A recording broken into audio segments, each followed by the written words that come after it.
All right. I was just wanting to make a video about two pretty cool rifles that I've been putting together.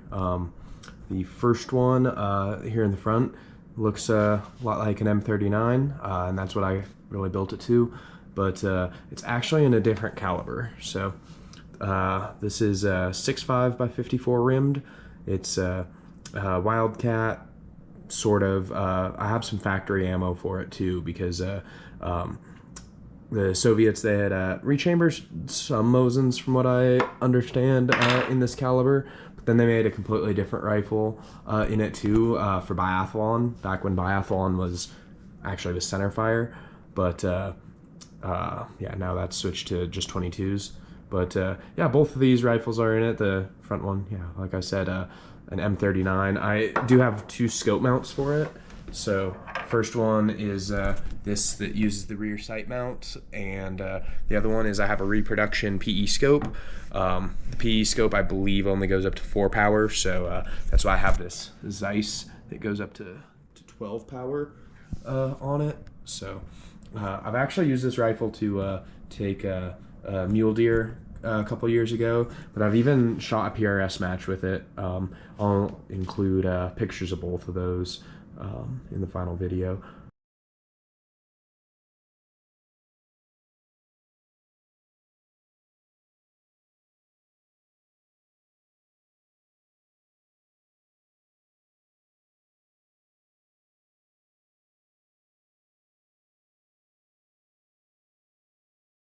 I think I'm gonna switch back to this PE scope. I might even do like a different like BDC reticle. I've got some machining stuff, and I can use some online machine shops.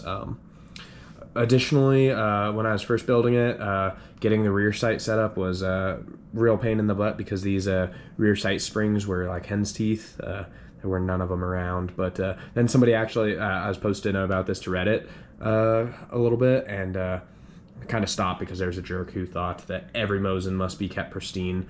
But I bought this just as a receiver. But yeah, somebody who's actually nice reached out on Reddit saying that they had some of these M39 specific rear sight springs being made. So that was cool that he reached out and let me know. So I picked this up on eBay for much less than what they were going for when I was building it. I think that just the rear sight spring, if you could find them, they were going for like 120. But this guy, I think they're available for about 20-30 bucks now. So that's pretty good. So yeah, I've shot this a lot, probably maybe even close to like 300 or 400 rounds. I have a couple cases loaded several times. In here is an Osler AccuBond 140 grain, but when I was shooting the PRS match with it, I actually had some Berger 153.5 grain bullets. I even have some of their 156 grain bullets, but I haven't shot through this. Those were also kind of hard to get. But I have some of those, haven't shot through it.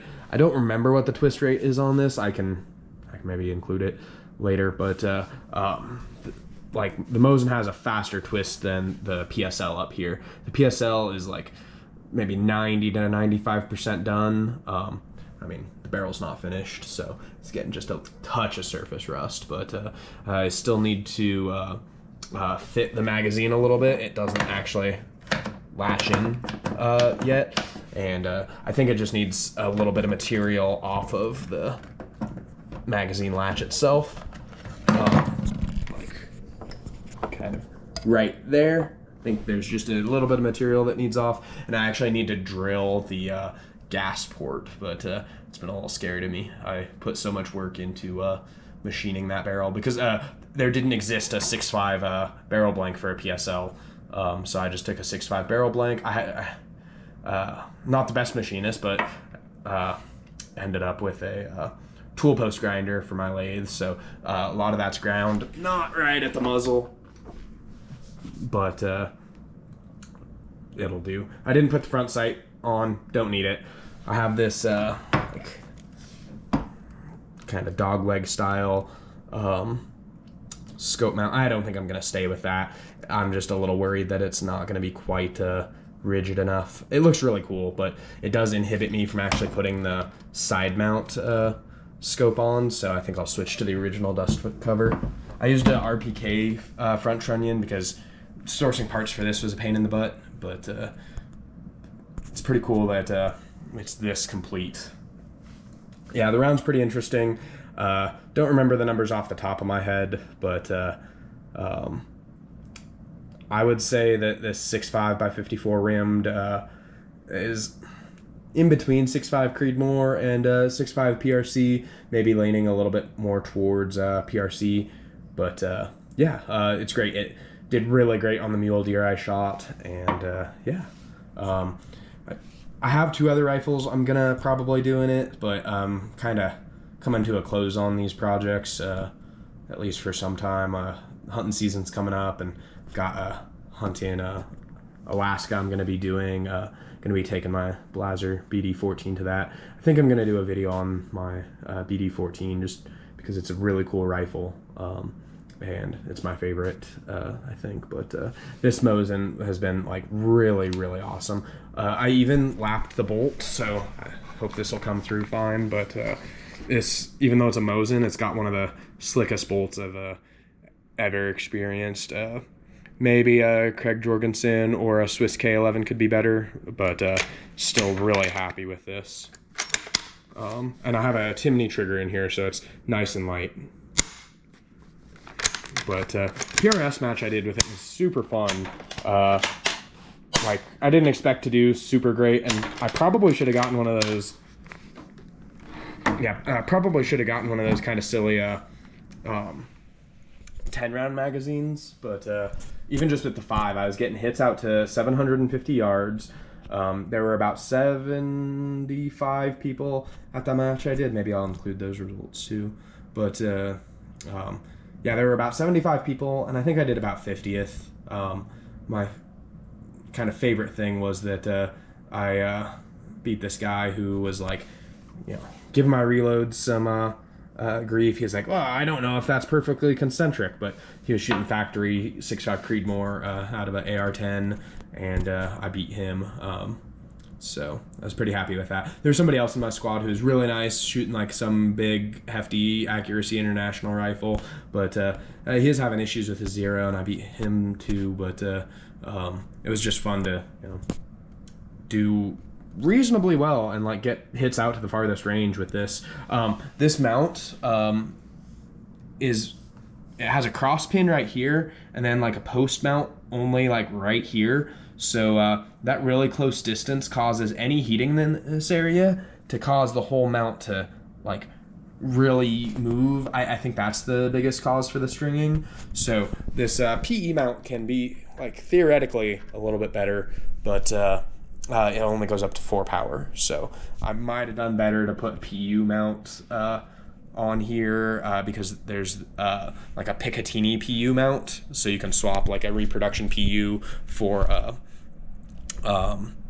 Picatinny, or actually I think it's a 1-inch just ring mount, so you can swap the two. But I liked the look of the PE better than the PU.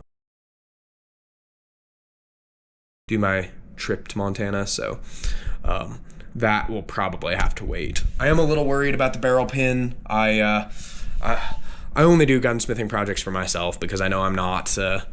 I'm still only an amateur, so I do have an oversized barrel pin to replace that with, but I want to get a little bit more slow but rigorous with my machining before I decide to do that. And it's fine how it is.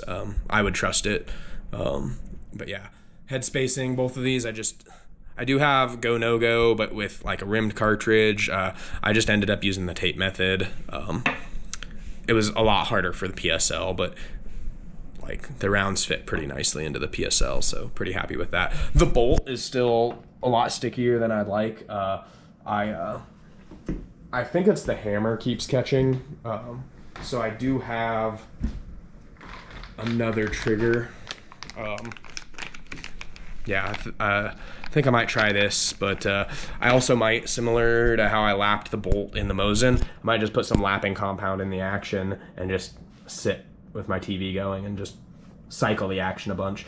I don't think I want to do like 600 grit even. I might just jump right to 1,000 grit and just lap everything going on in there. It'll be a pain to clean everything back out, but I think it'll leave me with a pretty smooth action. But yeah, pretty cool round.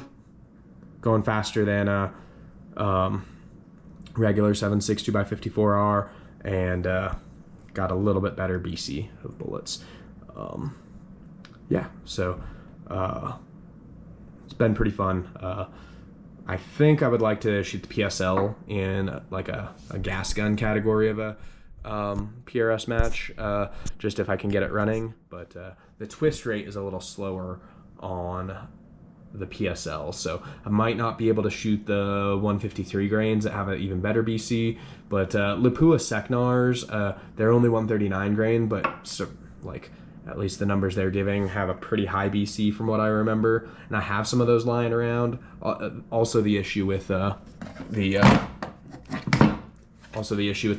is I got to make sure the rounds actually fit in the magazines, and there's nothing wrong with 140 grain bullets. So, yeah, might end up just sticking with those.